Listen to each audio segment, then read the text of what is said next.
ವಿಘ್ನ ನಿವಾರಕನಾದ ವಿಘ್ನೇಶನನ್ನ ವಿವಿಧ ರೂಪಗಳಲ್ಲಿ ಆರಾಧಿಸುತ್ತಾರೆ. ಹಾಗೇನೇ ಮಣಿಪಾಲದ ಸಿಂಡಿಕೇಟ್ ಬ್ಯಾಂಕಿನ ಆಶ್ರಯದಲ್ಲಿ ನಡೆಯುತ್ತಿರುವ ಸಾರ್ವಜನಿಕ ಗಣೇಶೋತ್ಸವದಲ್ಲಿ ವಿಘ್ನೇಶ್ವರನನ್ನ ಪ್ರತಿ ವರ್ಷ ವಿವಿಧ ರೀತಿಯಲ್ಲಿ ಆರಾಧಿಸುವುದು ಸಂಪ್ರದಾಯ. ಈ ಬಗ್ಗೆ ಒಂದು ವರದಿ ಇಲ್ಲಿದೆ ನೋಡಿ.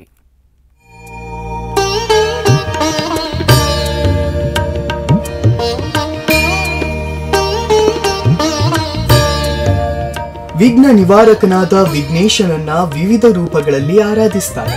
ಮಣಿಪಾಲದ ಸಿಂಡಿಕೇಟ್ ಬ್ಯಾಂಕಿನ ಆಶ್ರಯದಲ್ಲಿ ನಡೆಯುತ್ತಿರುವ ಸಾರ್ವಜನಿಕ ಗಣೇಶೋತ್ಸವದ ಗಣೇಶನನ್ನ ಪ್ರತಿ ವರ್ಷ ವಿವಿಧ ರೀತಿಯಲ್ಲಿ ಆರಾಧಿಸುವುದು ಸಂಪ್ರದಾಯ. ಮಣಿಪಾಲ ಸಿಂಡಿಕೇಟ್ ಬ್ಯಾಂಕಿನ ಗೋಲ್ಡನ್ ಜುಬ್ಲಿ ಸಭಾಭವನದಲ್ಲಿ 40ನೇ ವರ್ಷದ ಗಣೇಶೋತ್ಸವದ ಸಲುವಾಗಿ ಈ ಬಾರಿ ಯಕ್ಷಗಾನದ ವೇಷಧಾರಿಯಾಗಿ ಶ್ರೀ ಗಣೇಶನನ್ನ ಆರಾಧಿಸಲಾಯಿತು. ಕರಾವಳಿಯ ಸುಪ್ರಸಿದ್ಧ ಕಲೆ ಯಕ್ಷಗಾನ. ಈ ಕಲೆಗೆ ಉತ್ತೇಜನವನ್ನ ನೀಡುವುದೇ ಈ ಬಾರಿಯ ಗಣೇಶೋತ್ಸವದ ಇನ್ನೊಂದು ವಿಶೇಷತೆ. 4 ಯಕ್ಷಗಾನ ವೇಷಧಾರಿಗಳ ಪ್ರತಿಕೃತಿಯೊಂದಿಗೆ ಶ್ರೀ ವಿಘ್ನೇಶ್ವರನ ಒಡ್ಡೋಲಗ. ಇದು ಮಣಿಪಾಲ ಸಿಂಡಿಕೇಟ್ ಬ್ಯಾಂಕಿನ ಆಶ್ರಯದಲ್ಲಿ ನಡೆಯುತ್ತಿರುವ ಸಾರ್ವಜನಿಕ ಗಣೇಶೋತ್ಸವದ ವಿಘ್ನೇಶ್ವರ. ಪ್ರತಿ ವರ್ಷದಂತೆ ಸಿಂಡಿಕೇಟ್ ಬ್ಯಾಂಕ್ ನೇತೃತ್ವದಲ್ಲಿ ಸಾರ್ವಜನಿಕ ಗಣೇಶೋತ್ಸವವನ್ನು ಈ ಸರಿನೂ ನಾವು ನೆರವೇರಿಸ್ತಾ ಇದ್ದೇವೆ. ಈ ಬಗ್ಗೆ ಇವತ್ತು ವಿನಾಯಕ ಚತುರ್ಥಿ ಅಂದು ಬೆಳಿಗ್ಗೆ 8 ಗಂಟೆಗೆ ನಮ್ಮ ಕಾರ್ಯಪಾಲಕ ನಿರ್ದೇಶಕರಾದ ಶ್ರೀ ಆರ್ ಎಸ್ ಪಾಂಡೆಯವರು ಬೆಂಗಳೂರಿನಿಂದ ಬಂದು ಗಣಹೋಮದ ಕರ್ತೃತ್ವವನ್ನು ವಹಿಸಿ ಗಣೇಶನ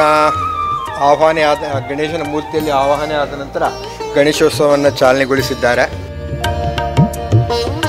ಸುಮಾರು 40 ವರ್ಷಗಳಿಂದ ಮಣಿಪಾಲದ ಸಿಂಡಿಕೇಟ್ ಬ್ಯಾಂಕ್ ಆಶ್ರಯದಲ್ಲಿ ಸಾರ್ವಜನಿಕ ಗಣೇಶೋತ್ಸವವನ್ನು ಆಚರಿಸಿಕೊಂಡು ಬರಲಾಗ್ತಾ ಇದೆ.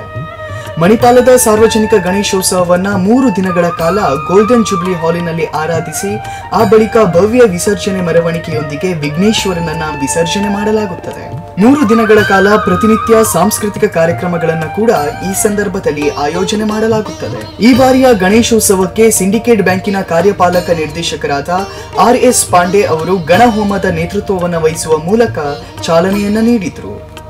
ಪ್ರತಿ ವರ್ಷದಂತೆ ಈ ಬಾರಿಯೂ ಕೂಡ ಸಾರ್ವಜನಿಕರಿಗೆ ಮತ್ತು ಶಾಲಾ ಮಕ್ಕಳಿಗಾಗಿ ಗಣೇಶನ ಚಿತ್ರ ಬಿಡಿಸುವ ಸ್ಪರ್ಧೆಯನ್ನ ಆಯೋಜಿಸಲಾಗಿತ್ತು. ಕಲಾವಿದರು ರಚಿಸಿದ ಗಣೇಶನ ಚಿತ್ರಗಳನ್ನ ಈ ಸಂದರ್ಭದಲ್ಲಿ ಪ್ರದರ್ಶನಕ್ಕೆ ಕೂಡ ಇಡಲಾಗಿತ್ತು. ಪೂರ್ವಭಾವಿಯಾಗಿ ಇದಕ್ಕೆ ನಾವು 15 ದಿವಸದ ಹಿಂದೆ ಒಂದು ಚಿಣ್ಣರಿಗೆ ಗಣೇಶನ ಚಿತ್ರವನ್ನು